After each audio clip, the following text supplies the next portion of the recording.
ದೇಶ ಕಂಡ ಅತ್ಯಂತ ಭ್ರಷ್ಟ ಅತ್ಯಂತ ದುಷ್ಟ ಸರ್ಕಾರ ಬಿಜೆಪಿ ಸರ್ಕಾರ. ಪ್ರೊಫೆಸರ್ ರವಿವರ್ಮ ಕುಮಾರ್ ಹೇಳಿಕೆ. ಬಿಜೆಪಿ ಪಕ್ಷವನ್ನು ಸೋಲಿಸುವಂತೆ ಮತದಾರರಿಗೆ ಕರೆ ನೀಡಿದ ನಿವೃತ್ತ ಐಜಿಪಿ ಜಿಲ್ಲಾಧಿಕಾರಿ ಹಾಗೂ advocate general professor Ravivarma Kumar. ಈ ದೇಶ ಕಂಡ ಅತ್ಯಂತ ಭ್ರಷ್ಟ ಅತ್ಯಂತ ದುಷ್ಟ ಸರ್ಕಾರ ಬಿಜೆಪಿ ಸರ್ಕಾರ. ಪ್ರಧಾನಮಂತ್ರಿ ನರೇಂದ್ರ ಮೋದಿಯವರು ಎಲೆಕ್ಟ್ರೋಲ್ ಬಾಂಡ್ ಮೂಲಕ ಕಪ್ಪು ಹಣದ ದಂಧೆ ಮಾಡುತ್ತಿದ್ದಾರೆ. ದೇಶಕ್ಕೆ ಮೋದಿ ಮಾರಕ. ಆದ್ದರಿಂದ ಮತದಾರರು ಬಿಜೆಪಿಯನ್ನು ಸೋಲಿಸಬೇಕಿದೆ ಎಂದು ಮಾಜಿ advocate general professor Ravivarma Kumar ಹೇಳಿಕೆ ನೀಡಿದ್ದಾರೆ. ಅವರು ಬುಧವಾರ ನಗರದ ಕಾಂಗ್ರೆಸ್ ಕಚೇರಿಯಲ್ಲಿ ಪತ್ರಿಕಾಗೋಷ್ಠಿ ನಡೆಸಿ ಮಾತನಾಡಿ, ಪ್ರಧಾನಮಂತ್ರಿ ನರೇಂದ್ರ ಮೋದಿಯವರು ಆರ್ಎಸ್ಎಸ್ನ ಕೈಬೊಂಬೆಯಂತೆ ಅಧಿಕಾರ ನಡೆಸುತ್ತಿದ್ದಾರೆ. ಎಲೆಕ್ಟ್ರೋಲ್ ಬಾಂಡ್ ಮೂಲಕ 6,060 ಕೋಟಿ ಹಾಗೂ ಪಿಎಂ ಕೇರ್ಸ್ ಮೂಲಕ ಸುಮಾರು 10,000 ಕೋಟಿ ಹಣವನ್ನು ಸಂಗ್ರಹಿಸಿ ಚುನಾವಣೆಯಲ್ಲಿ ಖರ್ಚು ಮಾಡಿ ಗೆಲುವು ಸಾಧಿಸುತ್ತಿದ್ದಾರೆ. ಇದರಿಂದಲೇ ಆಪರೇಷನ್ ಕಮಲ ಮಾಡುವ ಮೂಲಕ ಪ್ರಜಾತಂತ್ರ ವ್ಯವಸ್ಥೆಗೆ ಮಾರಕವಾಗಿದ್ದಾರೆ ಎಂದರು. ಆರ್ಎಸ್ಎಸ್ ಸಂವಿಧಾನ ವಿರೋಧಿ ಮನುಸ್ಮೃತಿ ಜಾರಿಗೊಳಿಸಬೇಕು ಎಂಬುದೇ ಆರ್ಎಸ್ಎಸ್ನ ಉದ್ದೇಶ. ಆದ್ದರಿಂದ ತನ್ನ ಕೈಬೊಂಬೆಯಂತೆ ವರ್ತಿಸುವ ಪ್ರಧಾನಿಯನ್ನು ನೇಮಿಸಿದೆ. ಇದು ಪ್ರಜಾಪ್ರಭುತ್ವಕ್ಕೆ ಮಾರಕ. ಈ ದೇಶದ ಉಸಿರಾಗಿರುವ, ನಾವೆಲ್ಲರೂ ಸ್ವತಂತ್ರರಾಗಿರಲು ಕಾರಣವಾಗಿರುವ ಭಾರತದ ಸಂವಿಧಾನವನ್ನು ಬದಲಾಯಿಸಲು ಬಿಜೆಪಿ ಪಕ್ಷ ಹುನ್ನಾರ ನಡೆಸುತ್ತಿದೆ.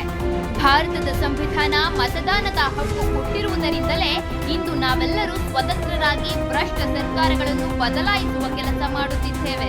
ಆದರೆ ಬಿಜೆಪಿ ಮತ್ತೆ ಕೇಂದ್ರದಲ್ಲಿ ಅಧಿಕಾರಕ್ಕೆ ಬಂದರೆ ಸಂವಿಧಾನವನ್ನು ಬದಲಾಯಿಸಿ ಸರ್ವಾಧಿಕಾರಿಯಾಗಿ ಆಡಳಿತ ನಡೆಸುವ ಯೋಜನೆಯಲ್ಲಿದೆ.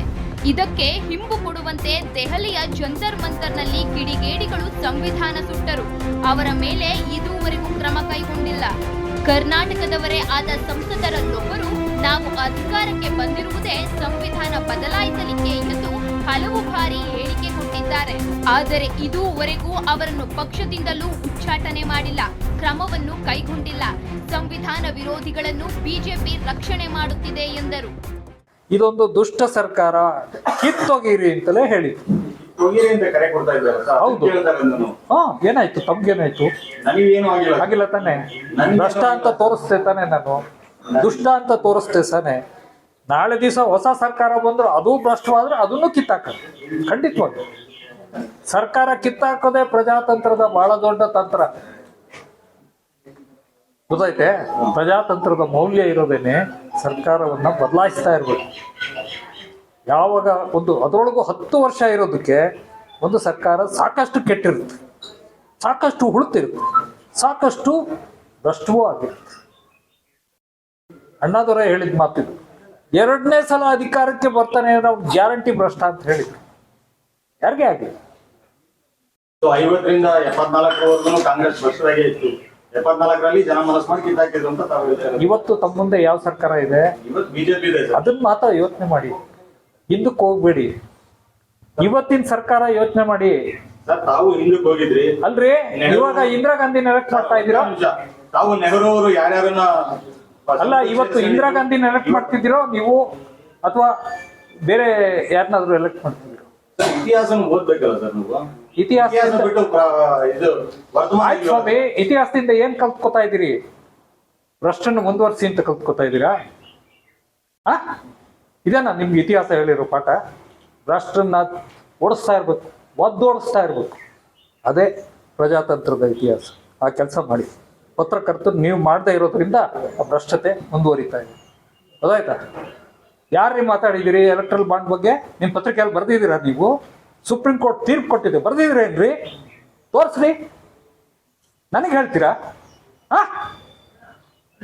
ಬರ್ದಿದ್ದೀರಾ? ಪತ್ರಕರ್ತರಿಗೆ ಒಂದು ಜವಾಬ್ದಾರಿ ಇರ್ಬೇಕು. ಬೇಜವಾಬ್ದಾರಿತನದ ಪರಮಾವಧಿ ಒಂದು ಸುಪ್ರೀಂ ಕೋರ್ಟ್ ತೀರ್ಪು ನಗಣ್ಯವಾಗಿ ನೀವು ಪರಿಗಣಿಸಿದ್ರೆ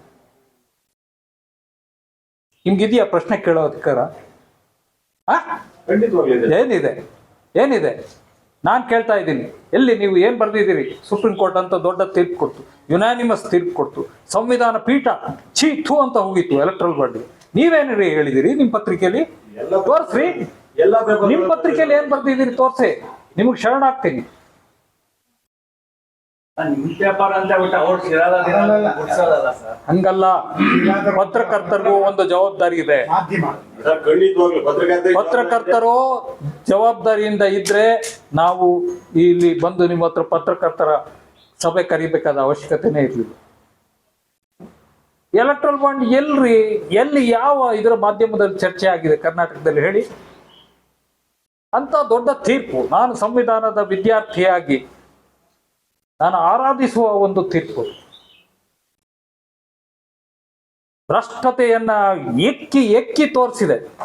6,060 ಕೋಟಿ ರೂಪಾಯಿನ ಭ್ರಷ್ಟತೆ ಭಾಜಪದು. 6,060 ಕೋಟಿ, ಇದು ಸಿದ್ಧ ಮಾಡಿರೋದು, ಪ್ರೂವ್ಡ್. ಇದನ್ನ ಹಿಡಿದಿಟ್ಕೊಂಡಿದ್ರು 6 ವರ್ಷ ಈ ಮಾಹಿತಿಯನ್ನು. ಅದು ಮಾಡಿ, ಪತ್ರಕರ್ತರು ಫಸ್ಟ್ ಆ ಕೆಲಸ ಮಾಡಿ. ನಿವೃತ್ತ ಐಜಿಪಿ ಆರ್ಕೇಶ್ ಮಾತನಾಡಿ, ಈ ಬಾರಿಯ ಲೋಕಸಭಾ ಚುನಾವಣೆ ಪ್ರಜಾತಂತ್ರ ವ್ಯವಸ್ಥೆಗೆ ಅತ್ಯಂತ ಮಹತ್ವಪೂರ್ಣವಾದ ಚುನಾವಣೆಯಾಗಿದೆ. ಈ ಬಾರಿ ಮತ್ತೊಮ್ಮೆ ಬಿಜೆಪಿ ಅಧಿಕಾರಕ್ಕೆ ಬಂದರೆ ಮುಂದೆ ಚುನಾವಣೆ ನಡೆಯುತ್ತದೆ ಎಂಬುದೇ ಅನುಮಾನ. ಹಲವಾರು ಧರ್ಮ ಜಾತಿಗಳಿರುವ ಭಾರತವನ್ನು ಬೆಸೆಯುವ ಸಂವಿಧಾನವನ್ನು ಡಾಕ್ಟರ್ BR ಅಂಬೇಡ್ಕರ್ ಅವರು ನೀಡಿದ್ದಾರೆ. ಕಳೆದ 75 ವರ್ಷಗಳಿಂದ ಸಂವಿಧಾನದ ಕಾರಣದಿಂದ ಭಾರತ ಒಂದಾಗಿದೆ. ಇಂತಹ ಸಂವಿಧಾನವನ್ನು ಉಳಿಸಿಕೊಳ್ಳುವುದು ನಮ್ಮೆಲ್ಲರ ಆದ್ಯ ಕರ್ತವ್ಯ.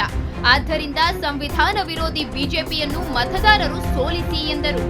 ನಿವೃತ್ತ ಜಿಲ್ಲಾಧಿಕಾರಿ ಭಕ್ತರಾಮೇಗೌಡ ಅವರು ಮಾತನಾಡಿ, ಭಾರತ ಸಂವಿಧಾನದಲ್ಲಿ ಮೀಸಲಾತಿಯನ್ನು ಸಾಮಾಜಿಕವಾಗಿ, ಶೈಕ್ಷಣಿಕವಾಗಿ ಹಿಂದುಳಿದವರಿಗೆ ನೀಡಲಾಗಿತ್ತು. ಆದರೆ ಮೋದಿಯವರು ಕೇವಲ 24 ಗಂಟೆಯಲ್ಲಿ ಸಂಸತ್ನಲ್ಲಿ ಯಾವುದೇ ಚರ್ಚೆ ಮಾಡದೆ EWS ಜಾರಿಗೆ ತಂದು ಕೇವಲ 4% ಇರುವ ಜನಸಂಖ್ಯೆಗೆ ಅನುಕೂಲವಾಗಲು 10% ಮೀಸಲಾತಿಯನ್ನು ಒದಗಿಸಿದ್ದಾರೆ ಎಂದರು.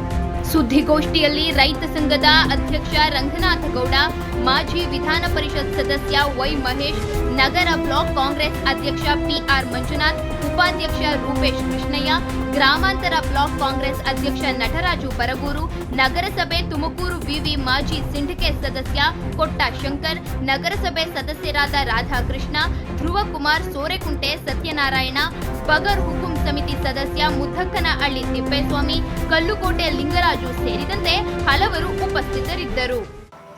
ಅದರ ಗಂಭೀರ ಪರಿಣಾಮಗಳು ಎಲ್ಲಿವರೆಗೆ ಅಂದರೆ ಮೀಸಲಾತಿಯನ್ನ ಧ್ವಂಸ ಮಾಡಿದಾಗೆ ಅದು ಈ ದೇಶದ 140 ಕೋಟಿ ಜನ ಶತಮೂರ್ಖರು ಅನ್ನೋ ನಿರ್ಣಯಕ್ಕೆ ಬಂದ ರೀತಿಯ ಅದು ವಿಚಾರ. ಮೀಸಲಾತಿ ಅಪ್ರಸ್ತುತ ಮಾಡ್ತಾರೆ.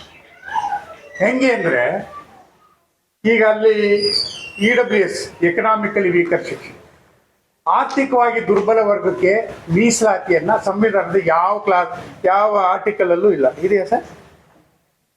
ಅಲ್ಲಿ ಹಿಂದುಳಿದ ವರ್ಗಗಳನ್ನ ಮಾಡೋಕ್ಕೆ ಮಾನದಂಡಗಳಿರೋದು ಸಾಮಾಜಿಕವಾಗಿ ಮತ್ತೆ ಶೈಕ್ಷಣಿಕವಾಗಿ ಹಿಂದುಳಿದಿರೋಕ್ಕೆ 2 ಮಾನದಂಡಗಳು ಆರ್ಟಿಕಲ್ 16(4), 15(4) ಅಲ್ಲಿ ಇದೆ.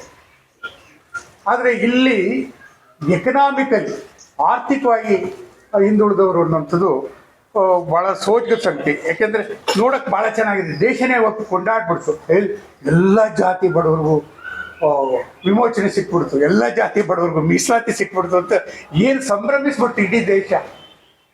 ಏನು ಹೇಳಿ, ಎಷ್ಟು ಒಳ್ಳೆ ವಿಚಾರ ಅಂತ. ಇದು ಈ ದಾರಿ ತಪ್ಪಿಸೋ ವಿಚಾರ ಇದೆಯಲ್ಲ, ಇದನ್ನ ನಾವು ಮನದಟ್ಟು ಮಾಡ್ಬಿಟ್ಟಿದ್ದು. ಇದು ಈ ನಮ್ಮ ಮೆದುಳುಗಳು ಎಲ್ಲ ಈ ಕಲುಷಿತ ಆಗ್ಬಿಟ್ಟಿದ್ದಾವೆ. ನಾವು ಆಲೋಚನೆ ಮಾಡೋ ಒಂದು ಕ್ರಮವೇನೇ ಏನು ನಾಶ ಆಗೋಗ್ಬಿಡ್ತೇನೋ ಅನ್ನೋ ಸ್ಟೇಜಿಗೆ ನಾವು ಬಂದ್ಬಿಟ್ಟಿದ್ದೀವಿ. ಹಂಗಾಗಿ